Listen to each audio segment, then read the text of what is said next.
तो श्रोताओं, आज की कथा है परमात्मा के अवतार के कारण।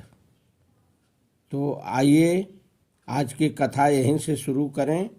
बोलिए परम पिता परमात्मा रघुकुल शिरोमणि भगवान श्री रामचंद्र की जय।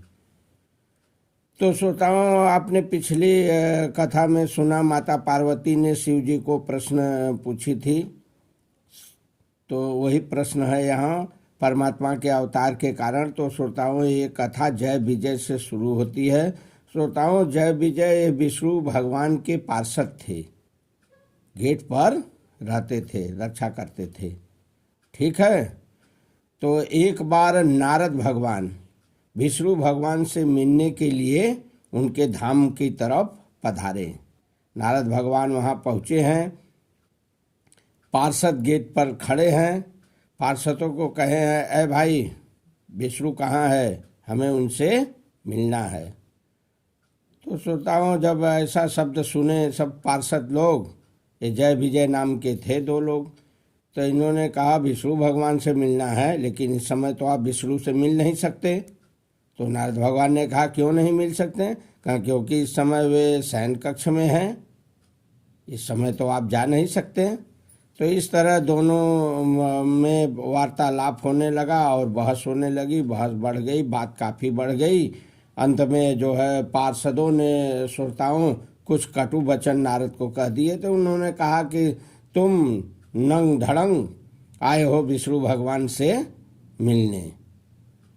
तो अब तो श्रोताओं नारद को चढ़ा क्रोध। कहें ओ, इस लोक में भी इसकी बुद्धि मित्र लोक जैसे बनी हुई है, इन दोनों को तो मित्र लोक में होना चाहिए, फिर ये सब यहाँ क्या कर रहे हैं? इनकी बुद्धि तो मित्र लोक जैसी है। ऐसा करके श्रोताओं नारद भगवान ने उसी समय उनको श्राप दे दिए। कहें जा, तुम दोनों असुर हो जा और मृत लोक में भोगो जाकर।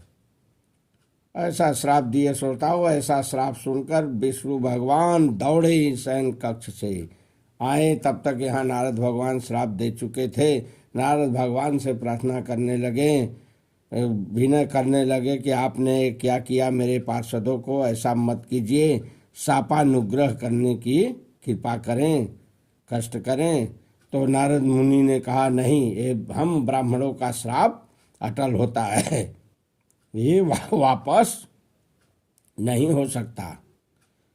हाँ, इसमें कुछ हम कम कर सकते हैं। तो नारद भगवान ने कुछ कृपा करके कम किए हैं श्रोताओं। तो क्या कम किए हैं? उस समय कहें ये 3 जन्म अवश्य भोगेंगे। कितने जन्म श्रोताओं? ध्यान देना, 3 जन्म तक अवश्य ये राक्षस बनेंगे और भोगेंगे। तो अब तो श्रोताओं यह सुनकर जो है ये दोनों बेचारे जो है बहुत ज़्यादा विलाप करने लगे, करुण क्रंदन वहाँ पर किए हैं। भगवान को बड़ी दया आई। भगवान जो है उस समय कहें चलो आप लोग घबराओ नहीं, जाओ, 3 जन्म में मैं ही तुम्हें आऊँगा और मेरे हाथ से ही तुम मारे जाओगे और तभी तुम्हारी मुक्ति होगी। इसकी आप चिंता मत करो, तब तक जाके तुम लोग भोगो, एक छत्र राज्य करो। तुम्हारे समान जो है कोई राज करने वाला उस समय पृथ्वी पर नहीं रहेगा। तुम इतने बड़े योद्धा रहोगे कि तुमसे कोई लड़ने वाला नहीं मिलेगा। मैं ही आऊँगा, तुम्हें परास्त करूँगा और मेरे हाथ से ही तुम्हारी मुक्ति होगी इन 3 जन्मों में। ऐसा विष्णु भगवान ने उन्हें आश्वासन दिए। फिर तो बेचारे उसी समय गिरे और वे असुर हो गए। तो श्रोताओं आ गए जो है पृथ्वी पर। तो श्रोताओं ये सतयुग में हिरण्याक्ष और हिरण्याकशिपु के नाम से दोनों प्रसिद्ध हुए। बहुत भयानक अत्याचार किए श्रोताओं। इनके समान कोई योद्धा उस समय पृथ्वी पर नहीं था। ठीक है श्रोताओं, तो इन्होंने जो है काफ़ी अत्याचार किए। अंत में जो है विष्णु भगवान को आना पड़ा है। तो हिरण्याक्ष को तो विष्णु भगवान मारे हैं और हिरण्यकश्यपु को भी वही मारे हैं, लेकिन नरसिंह रूप धर के। ठीक है, तो इस तरह से सतयुग में वो दोनों आए थे, पहला जन्म हुआ था। लेकिन श्रोताओं ध्यान देना, मुक्त नहीं हुए, क्योंकि नारद ने कहा था कि ये तीन जन्म जो है राक्षस बने रहेंगे। तो पहले जन्म में राक्षस रहे, फिर वही श्रोताओं दूसरे जन्म में राक्षस हुए। दूसरा जन्म जो है इनका त्रेता के लास्ट में हुआ, रावण और कुंभकर्ण के नाम से। श्रोताओं ये सारा जगत इस समय पृथ्वी पर जानता है कि रावण कुंभकर्ण कौन थे। रावण का तो नाम जबान पर सबके है। तो ये जो है भयानक अत्याचार किए, इनकी सीमा कोई नहीं रही। तो इनको भी मारने के लिए वही परमात्मा को आना पड़ा, तो इनको भी मारे हैं। और फिर भी ये मुक्त नहीं हुए, क्योंकि 3 जन्म की बात थी, तो अभी 2 ही जन्म हुआ। तो सोताओ फिर तीसरे जन्म में ये जो है आ गए द्वापर में। द्वापर के लास्ट में आ गए शिशुपाल और दंतवक्र बन के। यही रावण कुंभकर्ण तीसरे जन्म में शिशुपाल दंतवक्र बने। फिर लोग भी अत्याचार करने लगे, बहुत बड़ा जो है ये सब जो है घमंडी रहे। तो इनको भी मारने के लिए परमात्मा को आना पड़ा।